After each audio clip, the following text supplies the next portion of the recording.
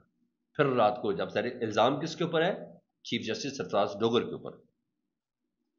Chief justice سرفراز ڈوگر نے کیا کیا جی اسی کیس پہ، انہوں نے رات کو کمیٹی توڑ دی اور اس واقعے کی تحقیقات جسٹس سمن رفت کی بجائے انہوں نے جسٹس انعام امین منہاس کو رکھ دیا.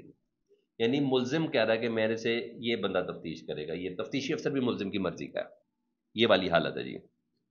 حالانکہ میں کہوں پاکستان میں چوروں قاتلوں ان سب کو یہ والی بات میں، لیکن ہمارے چیف جسٹس صاحب کو یہ بات میسر ہے. یہ بہت بڑی بات ہے اور اس کا امپیکٹ بڑا کرا رہا ہے نا سر، امپیکٹ بڑا کرا رہا ہے. سمن رفت امتیاز کا انعام ان کو ہراسمنٹ کمیٹی کا بقاعدہ اور نوٹیفیکیشن جائے فیصلہ مجھے پتا نہیں جی کوئی ہراساں نہیں کیا، اس نے یہی کہہ رہا ہے. بہرحال یہ بات یاد تک پہنچی. ادھر سر